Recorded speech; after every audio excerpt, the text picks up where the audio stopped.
Assalamualaikum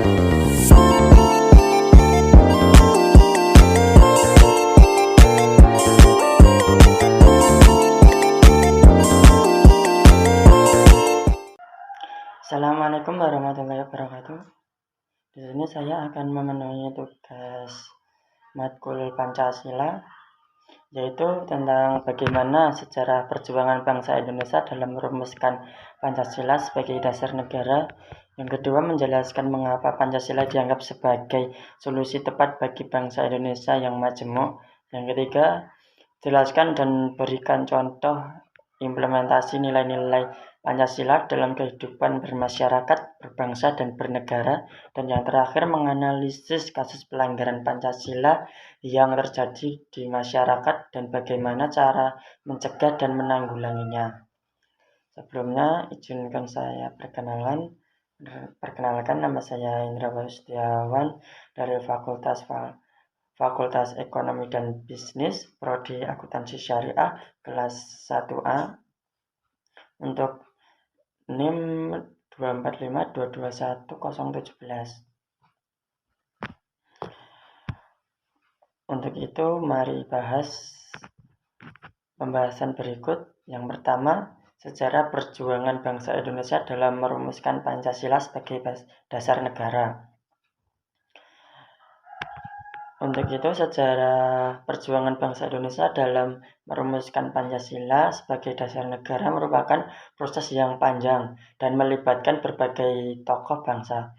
Proses ini berlangsung sebelum proklamasi kemerdekaan hingga akhirnya ditetapkan sebagai dasar negara menjadi Republik Indonesia pada tahun 45.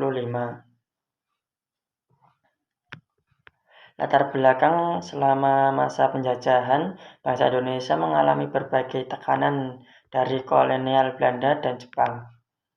Karena Jepang menduduki Indonesia selama Perang Dunia Kedua dan ada janji Indonesia selama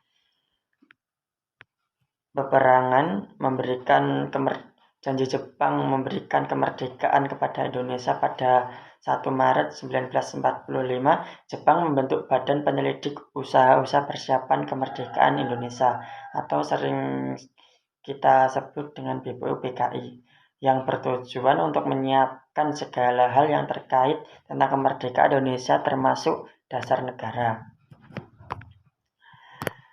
Pada itu, sidang pertama BPUPKI pada tanggal 29 Mei sampai 1 Juni 1945, yaitu membahas mengenai dasar negara.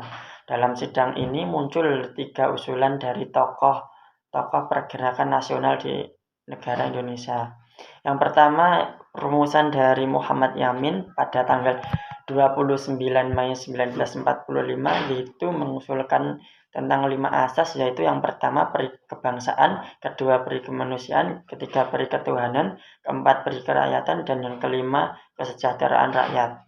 Yaitu yang kedua ada Supomo pada tanggal 31 Mei 1945 dengan mengusulkan dasar negara menekankan pada negara integralistik yang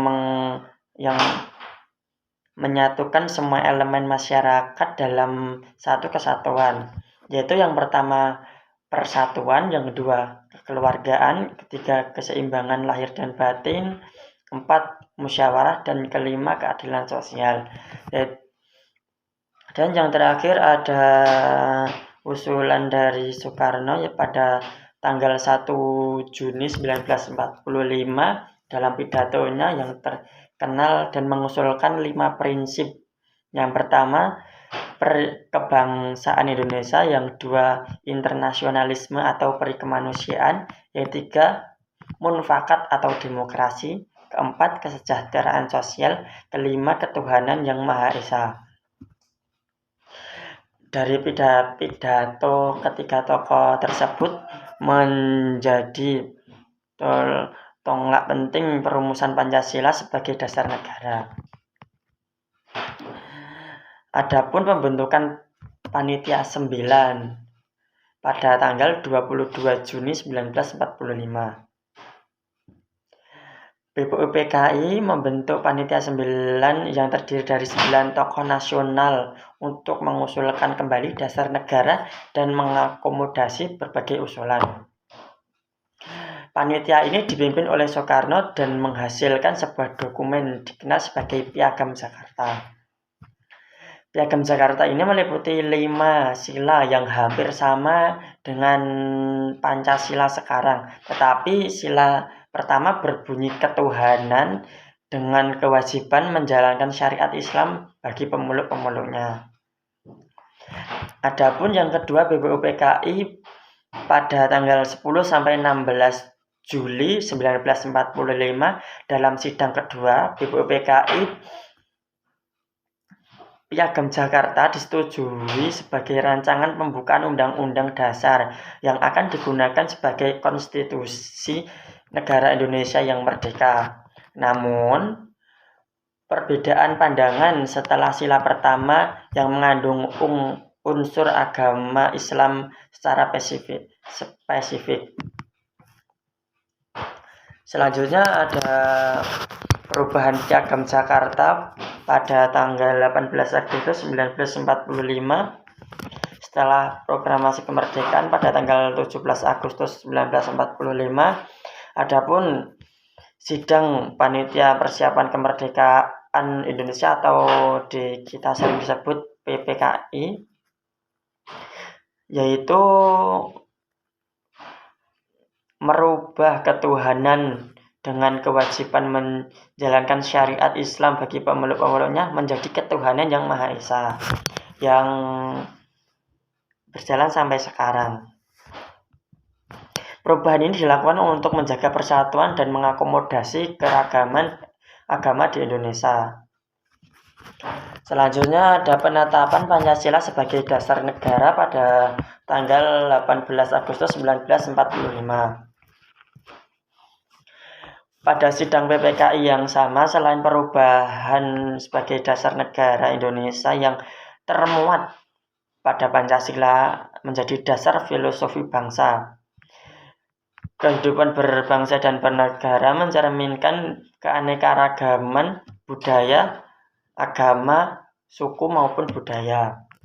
Itu kita bisa mengambil kesimpulan dari beberapa materi di atas tentang sejarah perjuangan bangsa Indonesia dalam merumuskan Pancasila sebagai dasar negara,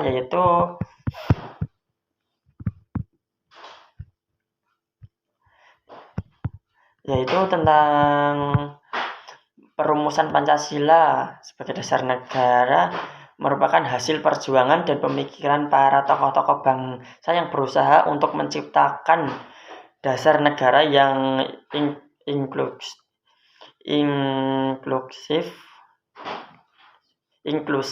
dan sebagai dengan karakteristik bangsa Indonesia yang majemuk. Dengan mengakomodasi berbagai pandangan, akhirnya Pancasila ditetapkan sebagai landasan ideologi Pancasila yang menjadi pedoman dalam kehidupan berbangsa dan bernegara hingga sekarang. Kita lanjut pada pembahasan soal yang kedua, yaitu menjelaskan mengapa Pancasila dianggap sebagai solusi yang tepat bagi bangsa Indonesia yang majemuk.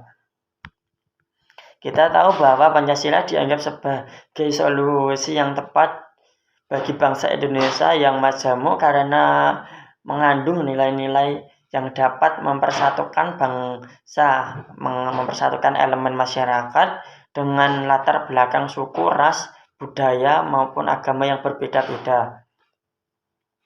Adapun beberapa alasan mengapa Pancasila cocok sebagai dasar negara bagi Indonesia yang plural atau yang saat ini, yaitu yang pertama mengakomodasi keberagaman Indonesia dan kepercayaan.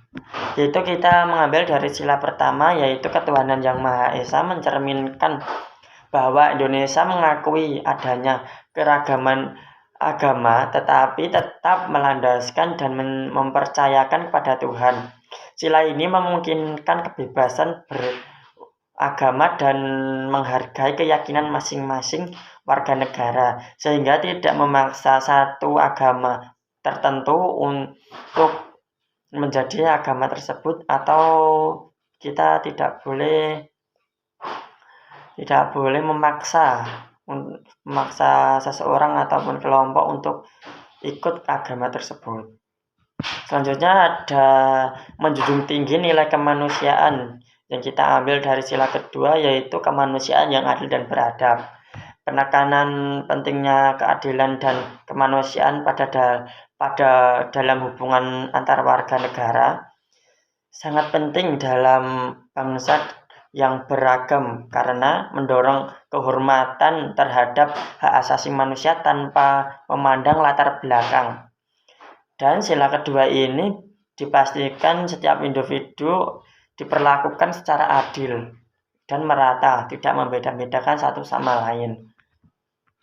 Selanjutnya ada menyatukan bangsa yang berbeda-beda, yaitu kita ambil dari sila ketiga, yaitu persatuan Indonesia, yaitu mengutamakan persatuan dan kesatuan di tengah keragaman. Indonesia terdiri dari ratusan suku, pulau, bahasa, dan ras, sehingga persatuan menjadi nilai utama yang harus dijaga. Sila ini mendorong semangat nasionalisme dan cinta tanah air di atas perbedaan suku, agama, golongan, ras, maupun budaya. Selanjutnya ada mewujudkan demokrasi yang sesuai dengan budaya bangsa, yaitu kita ambil di sila keempat, yaitu kerakyatan yang dipimpin oleh hikmat kebijaksanaan dalam permusyawaratan perwakilan, yaitu mencerminkan demokrasi yang khas Indonesia di masa pengambilan keputusan dilakukan melalui musyawarah dan mufakat. Semangat gotong royong dan kekeluargaan yang menjadi ciri khas Indonesia sekaligus menjadi penting bersama di tengah masyarakat Indonesia yang sangat beragam. Yang terakhir ada menjamin keadilan sosial bagi seluruh rakyat Indonesia, yaitu kita ambil dari sila kelima, yaitu keadilan sosial bagi seluruh rakyat Indonesia, yaitu membagi rata semua warga negara Indonesia tanpa terkecuali, yaitu menegaskan bahwa Indonesia tanpa memandang latar belakang suku, agama, kelas, ras, ataupun budayanya tersebut, yaitu menjadi kesepakatan yang bersama untuk meraih kesejahteraan bersama. Dan itu kita simpulkan bahwa Pancasila adalah mencerminkan nilai-nilai universal yang bisa diterima di seluruh lapisan masyarakat Indonesia dengan adanya nilai yang inklusif seperti keadilan, persatuan, demokrasi, dan penghargaan terhadap kemanusiaan secara keragaman agama, yaitu Pancasila mampu menjadi solusi sebagai keharmonisan dan persatuan di tengah keragaman bangsa Indonesia.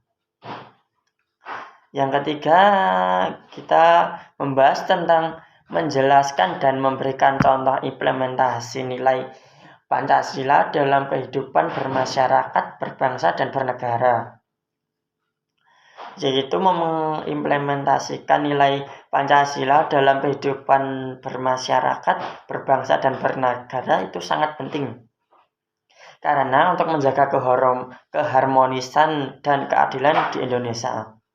Adapun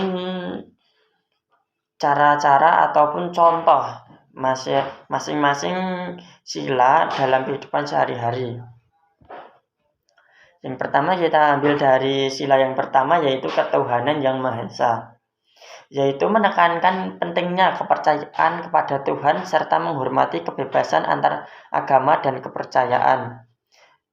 Dengan contoh mengimplementasikan dalam kehidupan sehari-hari, yaitu dengan cara menghormati umat lain yang menjalankan ibadah, baik di rumah maupun di tempat publik manapun. Yang kedua ada dengan tidak memaksa ajaran agama sendiri kepada orang lain, serta menghargai perbedaan dan keyakinan orang lain. Yang ketiga ada pemerintah memfasilitasi hari-hari besar keagamaan dari sebuah agama yang diakui di Indonesia. Selanjutnya kita lanjut yang kedua, yaitu dari sila kedua, yaitu kemanusiaan yang adil dan beradab, yaitu penekanan pentingnya perlakuan adil dan beradab bagi manusia tanpa memandang perbedaan. Adapun contoh mengimplementasikan dalam kehidupan sehari-hari yaitu dengan cara yang pertama membantu sesama tanpa memandang latar belakang, agama, suku, ras, budaya ataupun agama yang lainnya. Yang kedua, bisa ikut serta dalam kegiatan sosial ataupun membantu korban bencana alam. Adapun yang ketiga, menghindari tindakan diskriminasi dan menjaga sikap saling menghargai dan dalam pergaulan sehari-hari. Yang keempat, bisa dengan cara memperjuangkan hak asasi manusia dan menolak berbagai bentuk pelanggaran HAM. Lanjutnya di sila yang ketiga, yaitu Persatuan Indonesia. Menjelaskan kembali sila yang ketiga, yaitu penekanan pentingnya menjaga persatuan dan kesatuan di tengah-tengah keberagaman suku, budaya, dan agama, yaitu dengan cara mengimplementasikan kehidupan sehari-hari. Yang pertama dengan mempromosikan semangat nasionalisme dengan mendukung kegiatan-kegiatan yang menguat rasa persatuan tanpa pamrih, yaitu dengan kegiatan-kegiatan yang menguatkan rasa persatuan seperti upacara bendera, memperingati hari kemerdekaan ataupun gotong royong. Adapun yang kedua yaitu menghindari sikap fanatisme berlebihan terhadap golongan tertentu yang dapat memecah belah persatuan Indonesia. Yang ketiga ada menjunjung tinggi budaya toleransi dalam pergaulan di kehidupan sehari-hari dengan teman dari suku, agama, dan daerah yang berbeda-beda.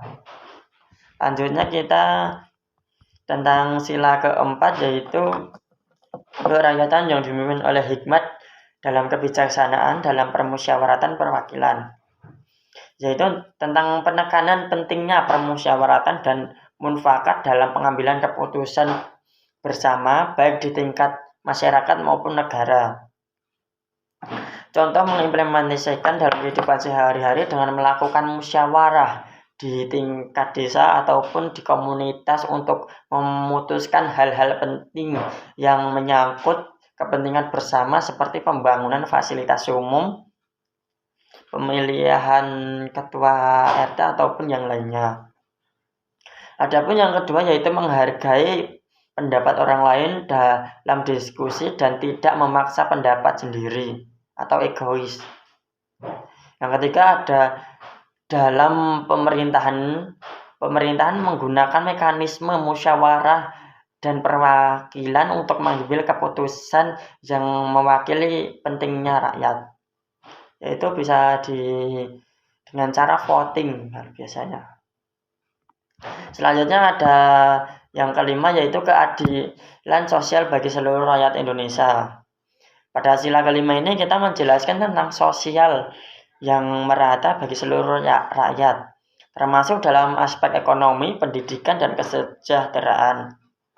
Contoh mengimplementasikan dalam kehidupan sehari-hari dengan cara melaksanakan program kesehatan sosial seperti bantuan pendidikan, kesehatan, dan perumahan bagi masyarakat yang kurang mampu. Yang kedua ada menghindari perilaku korupsi, kolusi, nepotisme, KKN ataupun baik pemerintahan maupun di sektor swasta. Adapun yang ketiga masyarakat ikut serta dalam kegiatan gotong royong dan membantu masyarakat yang kurang mampu seperti memberikan bantuan sembako ataupun mendukung program pemberdayaan ekonomi di tingkat lokal.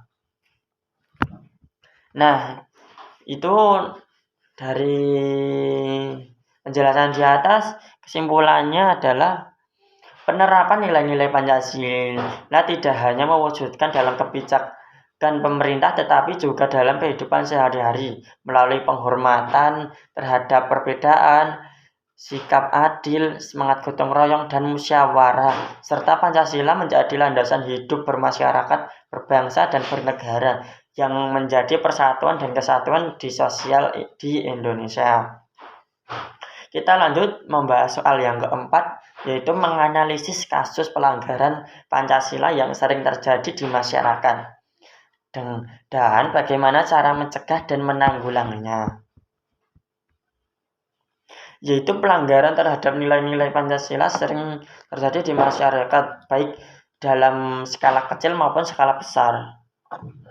Analisis pelanggaran Pancasila dan cara mencegah serta menanggulanginya dengan cara, yaitu yang pertama, kita ambil dari sila yang pertama, yaitu ketuhanan yang Maha Esa, yaitu berintoleransi beragama dan kekerasan berbasis agama, seperti pembatasan pembangunan rumah ibadah atau diskriminasi terhadap kelompok ataupun agama yang minoritas. Yaitu dengan cara menganalisisnya dengan cara pelanggaran ini terjadi karena kurangnya pemahaman dan penghormatan terhadap kebebasan berserta agama fanatisme sempit. Itu ya, beragama serta fanatisme yang sempit yang memicu konflik antar umat beragama. Adapun intoleransi berlawanan dengan sila pertama yang mengakui kebebasan setiap warga negara untuk beribadah menurut agama dan kepercayaan masing-masing. Nah, kita sebagai mahasiswa harus mencegah dan menanggulanginya dalam kehidupan sehari-hari dengan cara yang pertama mengedukasi masyarakat melalui program pendidikan, yaitu tentang pentingnya toleransi dan kerukunan antar umat beragama.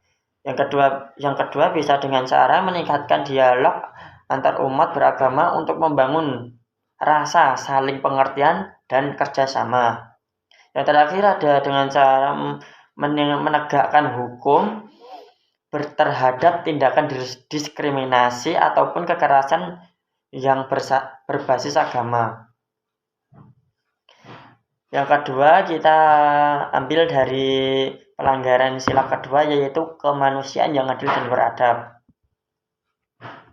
Biasanya kasusnya yaitu tentang pelanggaran hak asasi manusia atau sering disebut dengan HAM, seperti perdagangan manusia, pembudakan, dan kekerasan rumah tangga, yaitu menunjukkan lemahnya kesadaran terhadap hak dan martabat manusia serta adanya ketidakadilan sosial dan kekerasan dalam hubungan masyarakat. Hal ini bertentangan dengan sila kedua, yaitu mendepankan keadilan dan peri kemanusiaan. Nah, kita harus mencegah dan menanggulanginya dengan cara yang pertama, yaitu kita harus menegakkan hukum,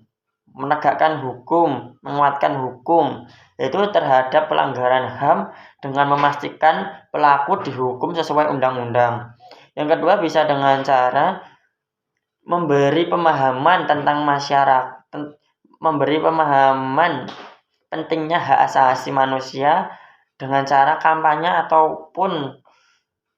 ataupun sosial dan pendidikan, yaitu dengan cara bisa dengan seminar ataupun yang lainnya. Yang ketiga bisa dengan cara berperan aktif untuk melindungi korban kekerasan dan memastikan pemulihan mereka. Jadi kita harus menerangkan terhadap pentingnya hak asasi manusia sampai mereka yang kita ajak diskusi itu paham tentang apa itu hak asasi manusia tersebut dan apa dampak kedepannya terhadap negara kita, negara Indonesia. Yang ketiga, kita bisa ambil dari sila yang ketiga, yaitu Persatuan Indonesia.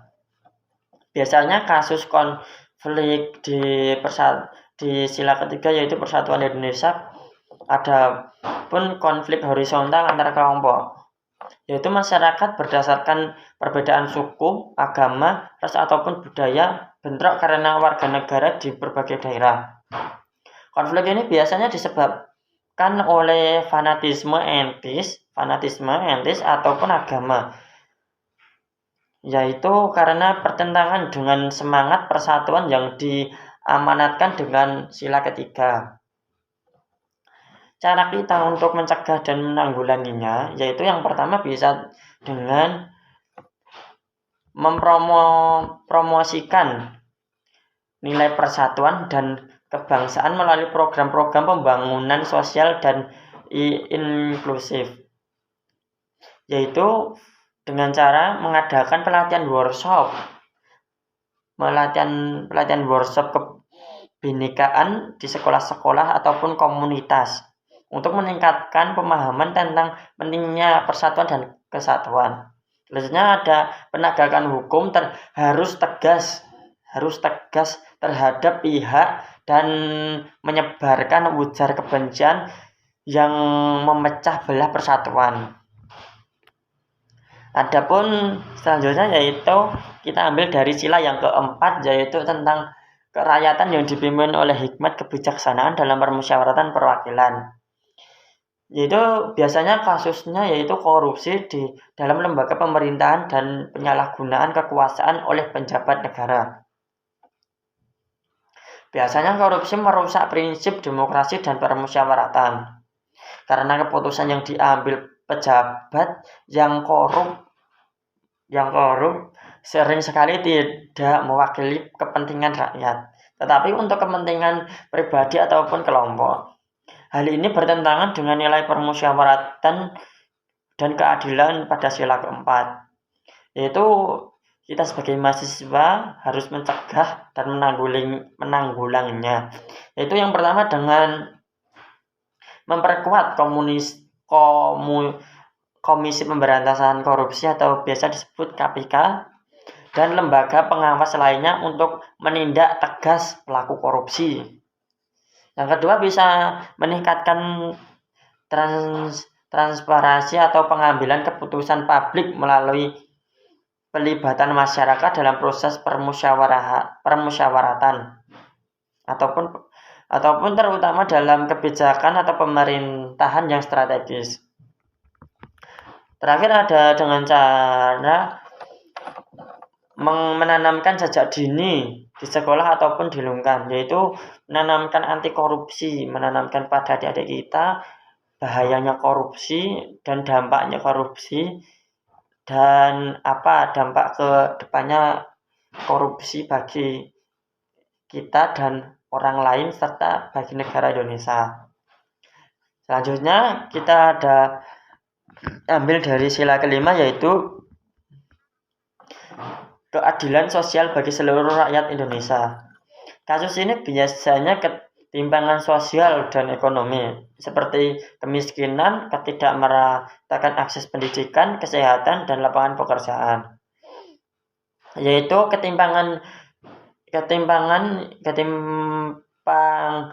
ekonomi menunjukkan pelanggaran terhadap prinsip keadilan sosial.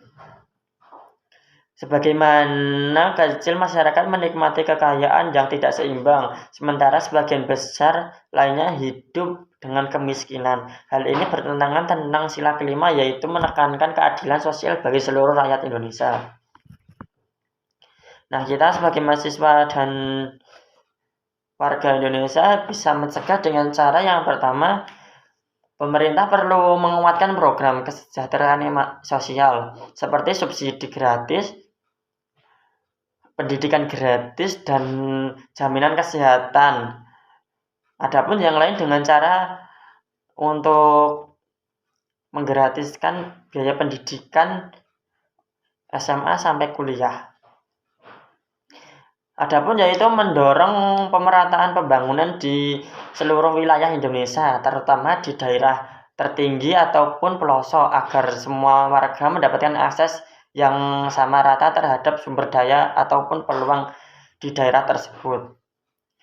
Yaitu yang terakhir ada dengan cara masyarakat harus melibatkan dalam kegiatan pemberdayaan ekonomi seperti program kewirausahaan untuk meningkatkan taraf hidup mereka. Dari penjelasan di atas kita simpulkan bahwa nilai-nilai Pancasila bisa terjadi karena kurangnya pelanggaran terhadap nilai-nilai Pancasila bisa terjadi karena kurangnya pemahaman dan penegakan terhadap prinsip-prinsip dasar yang telah ditetapkan. Untuk itu, dengan cara mencegah dan menanggulanginya pelanggaran-pelanggaran ini seperti untuk menguatkan penegakan hukum dan memperluas pendidikan tentang Pancasila sebagai dan mempromosikan nilai-nilai kebangsaan, toleransi, dan keadilan sosial dalam kehidupan sehari-hari. Adapun